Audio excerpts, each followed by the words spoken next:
नमस्कार दोस्तों, जय हिंद जय भारत। स्वागत है आप सभी का जग्गू भाई जी डिफेंस एकेडमी के यूट्यूब चैनल पर। चलिए सेशन स्टार्ट करते हैं और आज के इस सेशन में हम डिस्कस करेंगे स्पेशल आर्मी के लिए मैथ्स का प्रैक्टिस सेट। जी हाँ दोस्तों, आप इंडियन आर्मी के किसी भी ट्रेड की तैयारी कर रहे हैं, ये सेशन आप सभी के लिए बहुत ही इंपॉर्टेंट है, क्योंकि एक सेशन में आप इतना कुछ सीख जाओगे। आज आपको चेक करना है इस प्रैक्टिस सेट में आप कितनी नई चीजें सीखने वाले हैं। और ये जो प्रैक्टिस सेट है बिल्कुल आपके ओरिजिनल पेपर पर आधारित है, मतलब सेम उस पैटर्न पर क्वेश्चन हम डिस्कस करेंगे जिस पैटर्न पर आर्मी के ओरिजिनल पेपर में क्वेश्चन पूछे जाते हैं।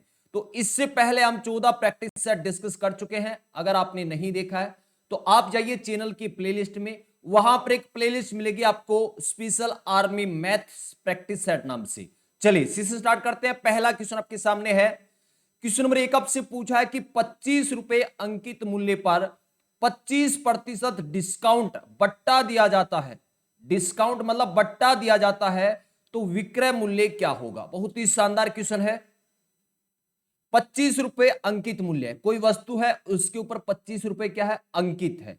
वहां पर क्या देना है, 25% डिस्काउंट देना है, मतलब 25% की क्या देना है, छूट देना है। उसके बाद जो मूल्य आएगा वो क्या आ जाएगा, विक्रय मूल्य आ जाएगा। तो यहां पर एक काम तो आप ये कर सकते हो कि 25 रुपए का 25% निकाल सकते हो, ठीक है। दूसरा काम आप क्या कर सकते हो, भाई ये जो अंकित मूल्य है ये अपने आप में क्या है, 100% है। भाई अंकित मूल्य अपने आप में क्या है, 100% है। आपने इसके ऊपर 25% की छूट दे दी, तो पीछे जो मूल्य बचा है वो कितना बचा है, 75%। 75% पीछे मूल्य बचा है और ये 75% ही क्या है, विक्रय मूल्य है। तो आप डायरेक्ट कर सकते हैं कि 25 का 75% निकालना है। 25 का मतलब गुणा 75% निकालना है। प्रतिशत का साइन हटाने के लिए भाग में 100 लगा दिए। अब काट पीट दे, आपका आंसर आ जाएगा। तो 25 एकम 25, 25 के 100, 75 में 4 का भाग लगाएंगे तो कितना आ जाएगा, 18.75 रुपए आपका आंसर आ जाएगा। कितना आ जाएगा, 18.75। ऑप्शन बी इस क्वेश्चन का राइट आंसर रहेगा। अब देखिए एक दूसरा तरीका क्या था कि भाई 25 रुपए अंकित मूल्य है, इसके ऊपर छूट दे रहा है कितने की, 25%। तो आप क्या कर सकते हैं भाई, 25 रुपए का 25% निकाल दें, का मतलब गुणा 25% निकालना है। तो प्रतिशत का साइन हटाने के लिए भाग में 100। अब आप देख रहे हैं 25 की टेबल से काट दिया, 25 की 100, और यहां पर आप देखोगे 25/4 है। ये 25/4 आपका क्या आ गया भाई, छूट आ गई। ये इतने रुपए की क्या आ गई, छूट आ गई। तो ये कितना हो जाएगा, 6.25 हो जाएगा। 25 में 4 का भाग लगाओगे तो कितना हो जाएगा, 6.25। और 6.25 जैसे आप 25 से माइनस करोगे 18.75 रुपए आपका आंसर आ जाएगा। नेक्स्ट क्वेश्चन डिस्कस करते हैं। Question number 2। क्वेश्चन नंबर 2 आपसे पूछा है कि राम की उम्र उसके पिता की उम्र का 1/3 है। दोनों की उम्र का योग 60 वर्ष है, तो राम की आयु ज्ञात करें। बहुत ही शानदार तरीका इस क्वेश्चन का मैं आपको बताने वाला हूं। देखिए राम की उम्र उसके पिता की उम्र का 1/3 है। पिता की उम्र का 1/3 है, मतलब पिता की उम्र 3 है, तो पुत्र की उम्र 1 होगी। यहां से हम क्या करेंगे, अनुपात बनाएंगे। किस किस का, पिता और पुत्र की आयु का। पिता और पुत्र, आप देख रहे हैं इस क्वेश्चन में बोला कि पिता की उम्र का 1/3, मतलब ये जो नीचे वाला है किससे तुलना करवा रहा है, पिता से। किसकी तुलना करवा रहा है, राम की। तो आप देख रहे हैं ये जो नीचे 3 है ये किसकी उम्र है, पिता की है। और इस 3 का 1 है कौन, पुत्र।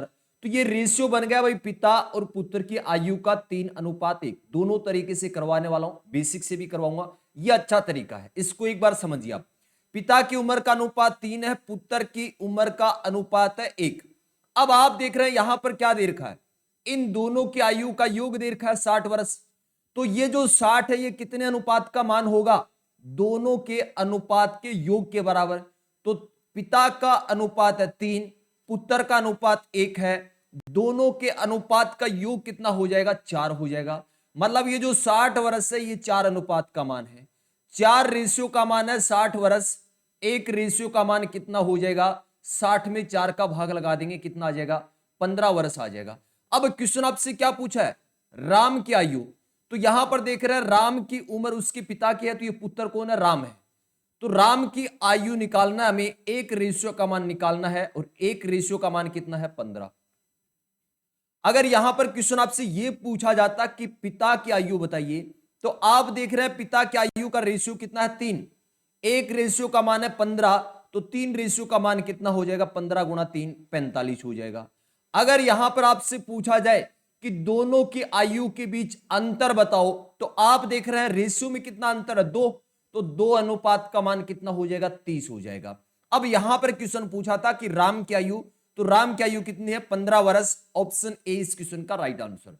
दूसरा तरीका आप क्या लगा सकते हैं, दूसरा तरीका आप लगा सकते हैं कि पिता की आयु आप मान ले x, पिता की आयु मान ले आप x, तो पुत्र की मतलब राम की कितनी हो जाएगी, इसका 1/3, भाई पिता की उम्र का 1/3 होगा, मतलब x/3 हो जाएगा। अब क्या करना है, इन दोनों को जोड़ना है और 60 के बराबर रखना है। यहां से x का मान आएगा, x क्या माना है, पिता की आयु आएगी, उसका 1/3 करोगे तो राम की आयु आ जाएगी। तो क्या करोगे, x प्लस x/3 को जोड़ना है, ये किसके बराबर होगा 60 के बराबर। यहां से हम एलसीएम लेंगे, एलसीएम कितना आएगा 3 आएगा, यहां पर कितना हो जाएगा 3x प्लस x बराबर 60। तो यहां पर आप देख रहे हैं 3x में एक x हम जोड़ देंगे तो 4x भाग में कितना है 3 बराबर कितना है 60 है। यहां से x का मान हमें कैलकुलेट करना है, तो ये 3 आगे गुणा में हो जाएगा, तो 60 गुणा 3। अब 4 है ये भाग में चला जाएगा, तो आप देख रहे हैं 4 की टेबल से काट दिया 15 बार और 15 को 3 से गुणा कर दिया 45, तो 45 वर्ष आयु किसकी आ गई, पिता की आ गई। आपको क्वेश्चन में दे रखा है कि जो राम की आयु है वो पिता की आयु का 1/3 है, तो 45 का 1/3 करना आपको। 45 का 1/3 करोगे तो 3 की टेबल से 45 कैंसिल हो जाएगा 15 बार, मतलब जो राम की आयु है वो आ गई 15 वर्ष। चलिए नेक्स्ट क्वेश्चन पर चलते हैं, क्वेश्चन नंबर 3। क्वेश्चन नंबर 3 अच्छे लेवल का क्वेश्चन है और आर्मी के ओरिजिनल पेपर में क्वेश्चन पूछा गया था कि एक नाविक धारा के विरुद्ध 15 किलोमीटर जाता है, धारा के विरुद्ध कितना जाता है 15 किलोमीटर, तथा धारा की दिशा में 25 किलोमीटर जाता है। यदि प्रत्येक दशा में 5 घंटे लगते हैं, मतलब प्रत्येक कंडीशन में 5 घंटे का समय लगता है। आपसे पूछा है कि नाविक की शांत जल में चाल बताओ, किसकी चाल आपसे पूछा है, नाविक की चाल आपसे पूछा है। चाल पूछा है तो सबसे पहले आपको पता होना जरूरी है कि चाल का फॉर्मूला क्या होता है। चाल का फॉर्मूला होता है दूरी बट्टा समय, दूरी बट्टा समय, डिस्टेंस अपॉन में क्या रहता है टाइम रहता है। बात क्लियर है। अब देखिए क्वेश्चन को, भाई धारा की दिशा में, एक तो धारा की दिशा में जा रहा है और एक धारा के विरुद्ध, विरुद्ध जा रहा है कितने किलोमीटर 15 किलोमीटर, तो हम निकालेंगे पहले चाल, चाल निकालेंगे धारा के विरुद्ध, धारा के विरुद्ध चाल निकालेंगे तो दूरी कितनी है 15 किलोमीटर और समय लग रहा है 5 घंटे का। तो यहां से आप देख रहे हैं चाल कितनी आ गई 3 किलोमीटर प्रति घंटा। आगे देखा कि धारा की दिशा में 25 किलोमीटर जाता है, तो यहां पर हम चाल निकालेंगे नाविक की चाल धारा की दिशा में, तो 25 किलोमीटर की दूरी तय कर रहा है कितने समय में 5 घंटे में। तो यहां से आपकी चाल कितनी आ जाएगी 5 किलोमीटर प्रति घंटा आ जाएगी। अब देखिए दो चाल हमारे सामने आ चुके हैं कि धारा की दिशा में चाल है 5 किलोमीटर प्रति घंटा, धारा के विरुद्ध चाल आई है 3 किलोमीटर प्रति घंटा। यहां पर क्वेश्चन ये पूछा है कि नाविक की शांत जल में चाल बताओ, तो नाविक की चाल शांत जल में पूछा है तो क्या करना आपको, आपको करना है धारा की दिशा में चाल प्लस धारा के विरुद्ध चाल और इसमें 2 का भाग लगा देना। तो यहां पर देख रहे हैं धारा की दिशा में चाल कितनी थी 5 किलोमीटर प्रति घंटा प्लस धारा के विरुद्ध कितनी है 3 किलोमीटर प्रति घंटा और 2 का भाग लगाना है। तो 5 और 3 8, 8 में 2 का भाग लगा देंगे 4 किलोमीटर प्रति घंटा आपका आंसर रहेगा। 4 किलोमीटर प्रति घंटा ऑप्शन सी आपका राइट आंसर रहेगा। अगर यहां पर क्वेश्चन आपसे यह पूछा जाता कि धारा की चाल बताओ, तो दिशा माइनस विरुद्ध करके 2 का भाग लगाना है, जो धारा की दिशा में चाल आई है उससे धारा के विरुद्ध जो चाल है उसको माइनस करके 2 का भाग लगाना है। तो यहां पर अगर हम निकालना चाहें कि धारा की चाल, तो धारा की चाल हो जाएगा धारा की दिशा में चाल 5 माइनस धारा के विरुद्ध जो चाल है वो माइनस करना है 3 और 2 का भाग लगाना है। तो 5 में से 3 गए 2 और 2 में 2 का भाग लगाएंगे 1 किलोमीटर प्रति घंटा। तो यहां पर अगर क्वेश्चन ये पूछा जाता कि धारा की चाल बताओ तो आपका आंसर हो जाएगा 1 किलोमीटर प्रति घंटा। लेकिन इस क्वेश्चन में आपसे पूछा है कि नाविक की शांत जल में चाल, तो 4 किलोमीटर प्रति घंटा। ऑप्शन सी आपका राइट आंसर हो जाएगा। नेक्स्ट क्वेश्चन आपके सामने है क्वेश्चन नंबर 4, log xy। तो ये एक आइडेंटिटी है, इस आइडेंटिटी क्या होती है, log x plus log y। Option B इस क्वेश्चन का राइट आंसर। नेक्स्ट क्वेश्चन अच्छे लेवल का क्वेश्चन है कि एक क्रिकेट टीम के 11 खिलाड़ियों और कोच की औसत आयु 18 वर्ष है। भाई 11 तो खिलाड़ी हैं, एक कोच है, तो संख्या कितनी होगी इनकी, भाई 11 खिलाड़ी और एक कोच मतलब संख्या है 12। इनका औसत आपको दे रखा है 18 वर्ष है। यदि कोच की आयु को निकाल दिया जाए तो औसत आयु 1 वर्ष कम हो जाएगा। आपसे क्वेश्चन पूछा है कि कोच की आयु ज्ञात करें। तो सबसे पहले देखिए यहां पर पहले 11 खिलाड़ी थे और साथ में कोच की आयु शामिल है। तो अगर हम बात करना चाहें कि पहले संख्या कितनी थी इनकी, तो 11 खिलाड़ी और एक कोच, संख्या कितनी है 12। इनका औसत कितना दे रखा है, इनका औसत दे रखा है 18 वर्ष। अब एक चीज आपको ध्यान रखना है कि जब भी औसत और संख्या दिया हो, हम यहां पर क्या निकालना चाहते हैं, भाई 11 खिलाड़ी और कोच मतलब 12 संख्या है, इन 12 का हम योग निकालना चाहते हैं, आयु का योग निकालना चाहते हैं। तो ध्यान रखना आपको कि योग निकालना होता एक कंसेप्ट है। योग का फॉर्मूला क्या है, औसत गुणा संख्या। औसत को गुणा करना है किसके साथ, संख्या के साथ। तो यहां पर योग निकालना है हमें किसका, 11 खिलाड़ी और एक कोच का। तो इनकी संख्या हो गई 12, इनका औसत है 18। योग निकालना है तो फॉर्मूला लग जाएगा औसत गुणा संख्या। तो औसत 18 है, संख्या 12 है, 18 को 12 से गुणा करना है। 18 दूनी 36 का 6, केरी 3, 18 कम 18, 18 और 3 कितने हो गए 21, मतलब 216 वर्ष आयु का योग आ गया। 216 वर्ष आयु का योग आ गया। अब एक क्वेश्चन आगे बोल रहा है यदि कोच की आयु को निकाल दिया जाए, भाई कोच की आयु निकाल दी तो संख्या पीछे कितनी बच गई, 11 खिलाड़ी, तो संख्या बच गई 11। अब ये बोल रहा है जैसे ही कोच की आयु को निकाला जाता है तो औसत आयु 1 वर्ष कम हो जाता है। तो पहले औसत कितना था 18, एक कम हो गया, कितना हो गया 17। 17 को 11 से गुणा करेंगे तो कितना आ जाएगा 187, 187 वर्ष। अब समझना है पहले जब संख्या इनकी 12 थी तो योग कितना था आयु का, 216 वर्ष। जैसे ही कोच की आयु निकाल दी तो संख्या बच गई 11। इन 11 का आयु का योग कितना हो गया 187। अब आप देख रहे हैं यहां पर जो कम हो रहा है ये किसकी वजह से हो रहा है, कोच की आयु की वजह से। तो 216 में से आपको 187 माइनस करना है। माइनस करते ही किसकी आयु आ जाएगी, कोच की आयु। तो 216 में से 187, तो यहां से केरी लेंगे तो 16, 16 में से 7 माइनस करना है, कितना बच जाएगा 9। यहां पर देख रहे हैं 0 हो गया, इस तरफ से केरी लेंगे 10, 10 में से 8 गए 2, तो 29 वर्ष आपका आंसर होगा। ऑप्शन डी इस क्वेश्चन का right answer. Next question, question number 6। Question number 6 simplification का क्वेश्चन है कि 0.0444 गुणा 100 हल करें। तो सबसे पहले आपको क्या करना है, इस संख्या के पॉइंट हटाने हैं। तो पॉइंट हटाओगे तो आप देख रहे हैं पॉइंट के बाद कितनी संख्या है, पॉइंट के बाद 4 संख्या है। तो नीचे क्या करना आपको, नीचे 1 के बाद 4 जीरो लगाने हैं, कोई दिक्कत नहीं यहां तक। आगे गुणा में 100 है, गुणा में 100 कर दो। अब काट पीट दो जहां तक कट रहा है। तो आप देख रहे हैं इन 2 जीरो से ये 2 जीरो कैंसिल हो गए। ऊपर कितना है 444, नीचे कितना है 100। तो हम क्या कर सकते हैं, वापस पॉइंट लगा सकते हैं। ऊपर कितना है 444 और नीचे आप देख रहे हैं 100 है। तो 1 के बाद कितने जीरो, 2 जीरो है। तो ऊपर आपको 2 संख्या छोड़कर पॉइंट लगाना है। कितनी संख्या, 2 संख्या छोड़कर पॉइंट लगाना है। किस तरफ से छोड़ना है, इस तरफ से छोड़ना है। 1 2 यहां पर लग जाएगा। तो आपका आंसर कितना हो जाएगा 4.44। ऑप्शन डी इस क्वेश्चन का राइट आंसर हो जाएगा। नेक्स्ट क्वेश्चन, नेक्स्ट क्वेश्चन आपसे पूछा है कि एक वृत्त पर किसी बाहरी बिंदु से कितनी स्पर्श रेखाएं खींची जा सकती हैं।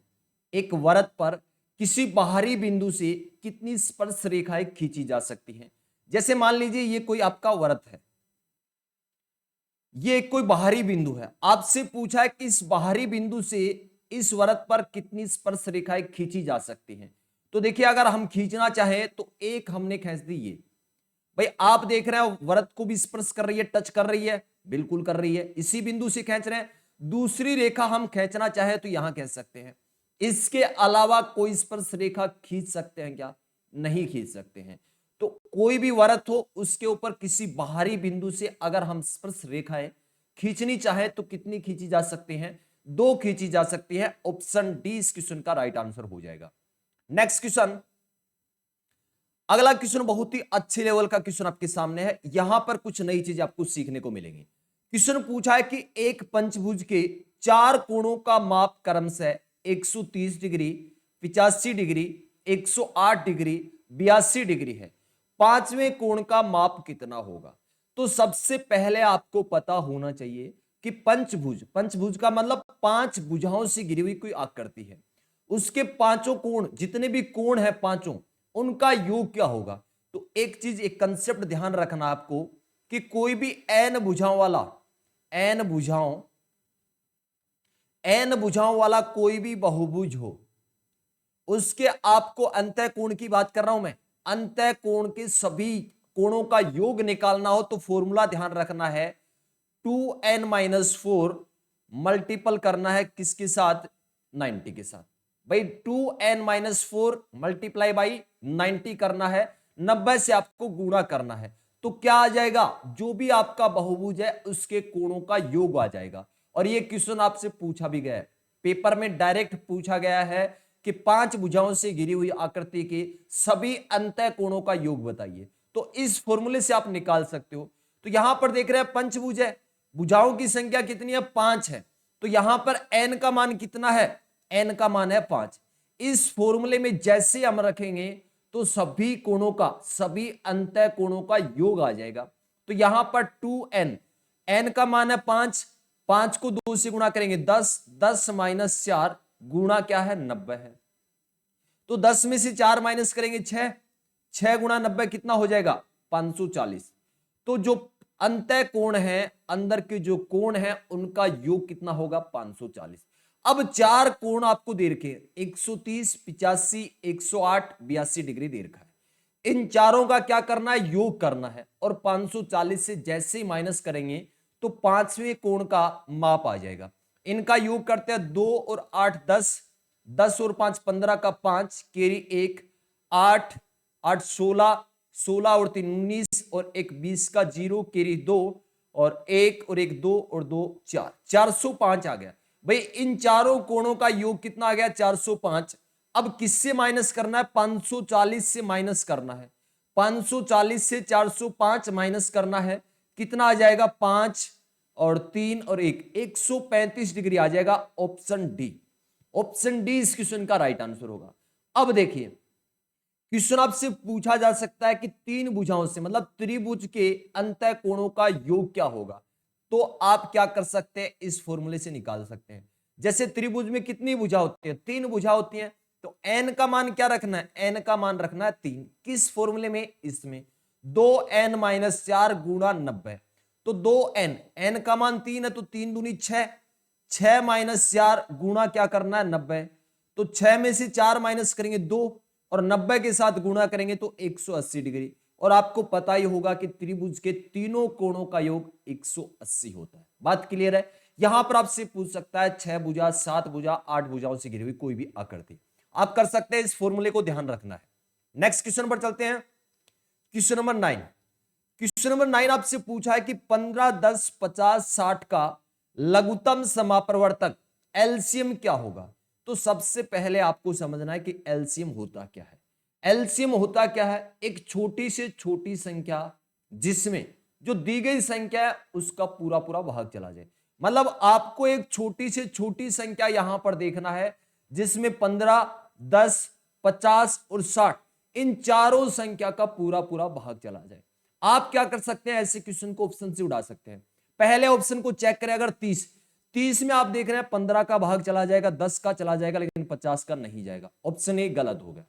बी को अगर चेक करें तो आप देख रहे हैं 50 का भाग 60 में नहीं जाएगा, मतलब ऑप्शन बी भी क्या है? गलत है। ऑप्शन सी चेक करें तो ऑप्शन सी में भी 50 का भाग नहीं जाएगा, ऑप्शन सी भी गलत। तो आपका आंसर क्या हो गया? Option D. ऑप्शन डी आपका राइट आंसर होगा। अब बेसिक भी बता देता हूं कि आप इस क्वेश्चन को कैसे सोल्व करते हैं। देखिए, क्वेश्चन आपसे पूछा है कि 15, 10, 50 और 60 का एलसीएम आपसे पूछा है। तो सबसे पहले आपको क्या करने हैं, इनके गुणनखंड करने हैं। सबसे पहले 2 का भाग जा रहा है तो 2 का भाग देना है। तो 2 का भाग 15 में नहीं जा रहा, 15 को एज इट इज लिखेंगे। 10 में 5 बार और 50 में जा रहा है 25 बार और 60 में 30 बार। फिर से 2 का भाग जा रहा है, देना आपको 15 में नहीं जा रहा, 15 के एज इट इज लिखना है। 5 को 5 लिख दिया, 25 को 25 लिख दिया, 30 में जा रहा है 15 बार। अब आप देख रहे हैं 3 का भाग जा रहा है तो 3 का भाग देंगे, 3 5 15, 5 में नहीं जा रहा है, 5 के 5 लिखिए, 25 के 25 और 15 में देंगे तो 5 बार। अब देख रहे हैं आप किसका जा रहा है, 5 का भाग जा रहा है, 1 1 5 1 और फिर 5 का जाएगा। अब इनको गुणा करना है, 5 को 5 से गुणा करेंगे 25, 25 या 75, 75 दूनी कितने हो गए 150 और 150 को आप 2 से गुणा करेंगे 300, आपका आंसर आ जाएगा। तो एलसीएम आपका आ गया 300। Next question, question number 10। Session को अभी तक लाइक नहीं किया तो सभी भाइयों से कहना चाहूंगा भाई सेशन को लाइक कर दें और क्लास खत्म होने के बाद इस सेशन को शेयर करना है। आप देख रहे हैं बहुत ही शानदार लेवल के क्वेश्चन मैं आपको करवा रहा हूं। आपको पता होगा कि आर्मी के पेपर में 15 क्वेश्चन मैथ्स के रहते हैं, जिसमें से 7-8 क्वेश्चन नॉर्मल रहते हैं, लेकिन बात करें 6-7 क्वेश्चन की तो वो लेवल के रहते हैं। और लेवल के क्वेश्चन आप करना चाहते हैं, आप चाहते हैं कि 2025 में मैथ्स के अंदर आपका शानदार स्कोर रहे, तो आपको इस लेवल के क्वेश्चन करना होगा। इस लेवल के क्वेश्चन आप करोगे तो आप उम्मीद कर सकते हैं कि 15 में 15 का स्कोर आप ले सकते हैं। चलिए नेक्स्ट क्वेश्चन आपके सामने, किसी घन का विकर्ण की लंबाई आपको दे रखा है 6 सेंटीमीटर, घन का आयतन आपसे पूछा है। तो 2 चीजें आपको पता होना जरूरी है। सबसे पहली चीज ये है कि घन का विकर्ण दे रखा है। क्या दे रखा है भाई, घन का विकर्ण दे रखा है। तो घन के विकर्ण का फॉर्मूला क्या रहता है, फॉर्मूला रहता है √3 गुणा भुजा। क्या रहता है, √3 गुणा भुजा। बात क्लियर होगी। इसके बराबर हम रख देंगे 6 और यहां से निकाल देंगे भुजा की लंबाई, कोई दिक्कत नहीं। अब भुजा की लंबाई हम निकाल देंगे तो हमें क्वेश्चन पूछा है आयतन बताओ। क्या पूछा है, घन का आयतन। तो आपको पता होना जरूरी है कि घन का आयतन क्या होता है। घन का आयतन होता है भुजा का क्यूब करना है। क्या करना है, भुजा का क्यूब करना है। अब सबसे पहली चीज है हमें निकालना है भुजा की लंबाई। देखिए घन के विकर्ण का फॉर्मूला होता है √3 गुणा भुजा और विकर्ण हमें दे रखा है 6 सेंटीमीटर, इसके बराबर रख दिया 6। अब भुजा की लंबाई निकालना है तो ये √3 जो गुणा में है ये आगे किस में चले जाएंगे, भाग में। अब देखिए 6/√3, नीचे √3 है, इसको हमें कैंसिल करना है, हटाना है। तो कैसे हटाएंगे भाई, ऊपर और नीचे दोनों तरफ √3 से गुणा कर दो, दोनों तरफ √3 से गुणा कर दो, ऊपर और नीचे। √3 को √3 से गुणा करेंगे तो क्या बन जाएगा भाई, 3 बन जाएगा। √3 को √3 से गुणा करेंगे, रूट कैंसिल हो जाएगा, तो यहां पर आ गया 3 और 3 से काट देंगे हम 2 बार 6 को, तो जो भुजा की लंबाई आपकी आ गई 2√3 सेंटीमीटर।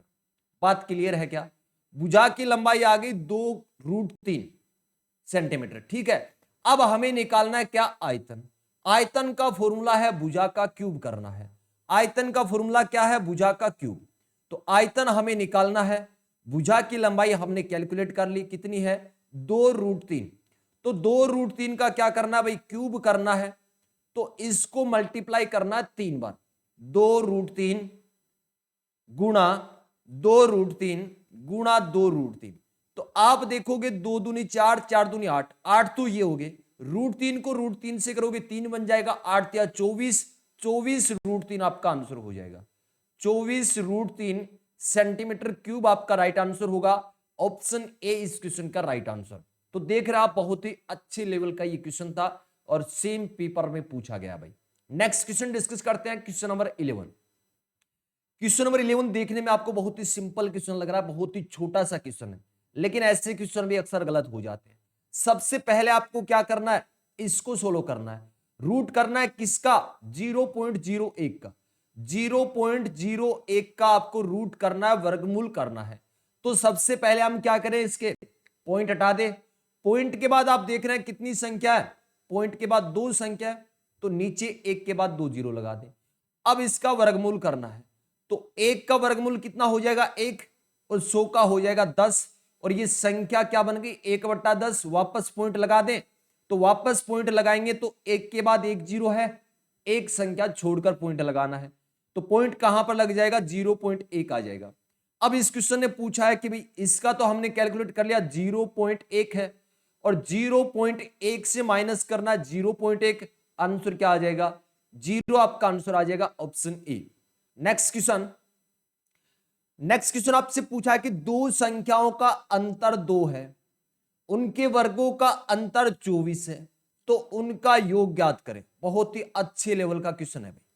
दो संख्याओं का अंतर कितना दे रखा है 2 दे रखा है, उनके वर्गों का अंतर 24 दे रखा है। देखिए दो संख्या हमने मान लिया कि एक ए है और एक बी है। पहली चीज आपको दे रखा है कि दो संख्याओं का अंतर 2 दे रखा है, मतलब a माइनस बी आपको दे रखा है कितना 2, कोई दिक्कत नहीं। आगे क्या दे रखा है उनके वर्गों का अंतर, भाई उनके वर्गों का मतलब a का स्क्वायर करना है माइनस बी का स्क्वायर करना है, बराबर किसके होगा 24। अब आपसे पूछा है उनका योग बताओ। योग का मतलब आपसे पूछा है a प्लस बी का मान क्या होगा। अब देखिए देखने में ये क्वेश्चन आपको थोड़ा टफ लग रहा है, लेकिन बहुत ही आसान सा क्वेश्चन है। अगर एक आइडेंटिटी आपको पता हो, अगर एक आइडेंटिटी आपको पता हो कि ए स्क्वायर माइनस बी स्क्वायर, तो ये क्वेश्चन बहुत ही आसान बन जाएगा। ए स्क्वायर माइनस बी स्क्वायर क्या होता है, ए प्लस बी इंटू क्या रहता है ए माइनस बी रहता है। A square minus B square क्या रहता है ए plus B into A minus B. तो यहां पर इसको अगर हम ओपन करना चाहे तो हम लिख देंगे ए plus B into A minus B, और ये किसके बराबर हो जाएगा 24 के बराबर हो जाएगा। अब आप देख रहे हैं यहां पर a माइनस बी मतलब दोनों संख्या का अंतर हमें दे रखा है, अंतर कितना 2 है, तो यहां पर a plus B as it is रहेगा, a माइनस बी का मान दे रखा है कितना 2, तो यहां पर 2 रख देंगे, बराबर किसके है 24 के। अब a प्लस बी हमें निकालना है, ये 2 किस में गुणा में, आगे भेजेंगे तो कहां पर जाएगा भाग में, तो 24 में 2 का भाग लग जाएगा, a प्लस बी कितना आ जाएगा 12, a प्लस बी का मान आ गया 12, और यही आपसे पूछा था कि दोनों संख्याओं का योग ज्ञात करें। तो इस क्वेश्चन में आपको एक ही चीज पता होनी जरूरी थी कि ए स्क्वायर माइनस बी स्क्वायर ये आइडेंटिटी है, और ये आपके पेपर में डायरेक्ट भी पूछा जाता है। A square minus B square क्या होगा A plus B into A minus B. Next question, question number 13। अब ये भी अच्छे लेवल का क्वेश्चन, मतलब इस प्रैक्टिस सेट में जितने भी क्वेश्चन डाल रखे हैं ना बहुत ही शानदार लेवल के, और यही वो क्वेश्चन है जो आपके मेरिट को डिसाइड करने वाले हैं। क्वेश्चन पूछा है कि एक व्यापारी अंकित मूल्य पर 10% छूट देता है। अंकित मूल्य समझना आपको, अंकित मूल्य क्या होता है, तो व्यापारी उस लागत मूल्य कितनी बढ़ाएगा कि 8% लाभ। अंकित मूल्य का मतलब होता है कि वस्तु के ऊपर अंकित हो, मतलब जो उसके ऊपर प्रिंट रेट है उसी को बोलते हैं अंकित मूल्य। अब ये क्वेश्चन बोल रहा है कि अंकित मूल्य के ऊपर 10% की छूट देता है, ठीक है। व्यापारी उसका लागत मूल्य कितना बढ़ाएगा कि 8% लाभ हो। भाई अपना दिमाग कहां होना चाहिए, लाभ पर होना चाहिए। यहां पर प्रॉफिट कितने का कर रहा है 8% का। मान लीजिए क्रय मूल्य, क्रय मूल्य हमने मान लिया कि उस वस्तु का है 100 रुपए, कोई दिक्कत नहीं, मतलब 100 रुपए में हमने खरीदा। क्रय मूल्य का मतलब क्या होता है, जिस मूल्य पर किसी वस्तु को खरीदा जाता है, क्रय मूल्य है 100 रुपए। अब विक्रय मूल्य हम कितने में बेचना चाहेंगे इसे, 8% का इस वस्तु पर लाभ कमाना है, तो हम बेचेंगे उसको कितने में 108 रुपए में। यह बात क्लियर हो गई क्या? अगर यह बात आपको क्लियर है तो इस क्वेश्चन का आंसर हो गया। भाई हमें 8% का लाभ कमाना है। हमने मान लिया कि वस्तु को हमने 100 रुपए में खरीदा, मतलब 100 रुपए क्रय मूल्य है। विक्रय मूल्य क्या होगा, किस मूल्य पर हम बेचेंगे, 8% के प्रॉफिट पर बेचेंगे, मतलब 108 रुपए में बेचेंगे। अब ये जो 108 रुपए है इसमें हम बेचेंगे, लेकिन ये 10% छूट देने के बाद आएगा। भाई 10% छूट देंगे हम, अंकित मूल्य वस्तु के ऊपर अंकित कर देंगे कुछ भी, लेकिन जब 10% की छूट दे देंगे तो 108 आएगा। तो 10% की छूट देने के बाद वस्तु का मूल्य कितना बचेगा 90%, और ये जो 108 आप देख रहे हैं ये 90% का मान है। तो 90% का मान हो गया 108। 1% का मान हम कैलकुलेट करना चाहें तो 108 में क्या कर देंगे 90 का भाग, और 100% मान निकालना है तो 100 के लिए 100 से गुणा कर देंगे। अब आप देख रहे हैं इस जीरो से ये जीरो कैंसिल, और 108 में 9 का भाग लगाएंगे तो 9 एकम 9, 9 दूनी 18, 120 रुपए। अब ये 120 क्या आया है, ये 120 आया है उस वस्तु का अंकित मूल्य। उस वस्तु के ऊपर हमें क्या अंकित करना होगा, 120 रुपए अंकित करना होगा। लेकिन इस क्वेश्चन ने क्या पूछा है कि व्यापारी अंकित मूल्य, हाँ, लागत मूल्य को कितना बढ़ाएगा। तो आप देख रहे हैं लागत मूल्य था 100 रुपए, 100 से 120 हम अंकित कर रहे हैं, तो कितना बढ़ा रहे हैं, 20 बढ़ा रहे हैं, किसके ऊपर, 100 पर, और प्रतिशत में पूछा है इसलिए 100 से गुणा, तो आपका आंसर आ जाएगा 20%। भाई वस्तु का मूल्य कितना बढ़ाकर अंकित करना होगा, 20%, तब जाके हमें 8% का लाभ हुआ। नेक्स्ट क्वेश्चन, नेक्स्ट क्वेश्चन आपसे पूछा है कि एक वर्गाकार बगीचे का परिमाप क्या होगा यदि उसका क्षेत्रफल 5625 वर्ग मीटर है। तो सबसे पहले आपको पता होना जरूरी है कि भाई यहां पर बात कर रहा है किसकी, वर्ग की, और परिमाप आपसे पूछा है। तो परिमाप का फॉर्मूला क्या होता है, 4 गुणा भुजा। भाई आपके वर्ग की जो भी भुजा है, भुजा की लंबाई है, उसको आप 4 से जैसे ही गुणा करोगे तो परिमाप आ जाएगा, पेरीमीटर आ जाएगा। अब यहां पर क्षेत्रफल आपको दे रखा है, तो वर्ग का क्षेत्रफल क्या होता है, भुजा का स्क्वायर। भुजा का स्क्वायर, भुजा का स्क्वायर किसके बराबर रख देंगे हम, 5625, और दोनों तरफ अगर हम रूट करना चाहें, दोनों तरफ हम रूट करेंगे तो यहां स्क्वायर से रूट कैंसिल हो जाएगा, मतलब भुजा बराबर क्या आ जाएगा, 5625 का जब आप वर्गमूल करोगे तो 75 आएगा, 75 मीटर। तो भुजा की लंबाई आ गई 75 मीटर। अब निकालना है परिमाप। परिमाप का फॉर्मूला क्या रहता है, 4 गुणा भुजा, मतलब 4 गुणा भुजा की लंबाई हमने कैलकुलेट कर ली 75। 75 से आप गुणा कर दो तो कितना आ जाएगा भाई, 300 मीटर आ जाएगा। 75 को 4 से गुणा करने पर 300 मीटर, ऑप्शन बी इस क्वेश्चन का राइट आंसर आ जाएगा। 5625 का वर्गमूल निकालना है तो क्या कर सकते हो भाई, आप इसके फैक्टर कर दो, 5625 के क्या कर दो, गुणनखंड कर लो। पहले आप देखोगे इसमें 2 का भाग नहीं जा रहा, 3 का जाएगा, किसका जाएगा, 3 का, क्योंकि 5 और 2 7, 7 और 6 13, 13 और 5 18, संख्या के अंकों के योग में 3 का भाग जा रहा है, तो उस संख्या में भी 3 का भाग जाएगा। तो 3 का भाग देंगे तो 3 एकम 3, 3 8 24, 3 7 21 और 3 5 15, फिर से 3 का भाग जा रहा है, 3 6 18, 3 दूनी 6, 3 5 15। अब जा रहा है 5 का भाग, कितनी बार, 5 एकम 5, 5 दूनी 10 और 5 5 25, 125। फिर से 5 का भाग जा रहा है 25 बार, फिर 5 का जाएगा 5 बार और 5 एक बार। अब आप देख रहे हैं 2 2 के जोड़े बन रहे हैं, 2 2 के जोड़े बन रहे हैं, और प्रत्येक जोड़े से एक संख्या आपको निकालना है, प्रत्येक जोड़े से एक संख्या निकालना है और इनको गुणा करना है। तो 5 को 5 से करेंगे 25, 25 को 3 से करेंगे 75, और यही मैंने आपको बताया था कि 5625 का वर्गमूल क्या हो जाएगा, 75 हो जाएगा। नेक्स्ट क्वेश्चन डिस्कस करते हैं, क्वेश्चन नंबर 15, और ये आर्मी के ओरिजिनल पेपर का क्वेश्चन है भाई। इस लेवल के क्वेश्चन भी आपके पेपर में पूछे गए हैं, देखने में थोड़े मुश्किल लग रहे हैं लेकिन बहुत ही आसान है। क्वेश्चन पूछा है कि एक समलंब चतुर्भुज की समांतर भुजाएं क्रमशः 1.5 मीटर तथा 2.5 मीटर लंबी हैं तथा इन भुजाओं के बीच लंबवत दूरी 6.5 मीटर है, चतुर्भुज का क्षेत्रफल क्या होगा।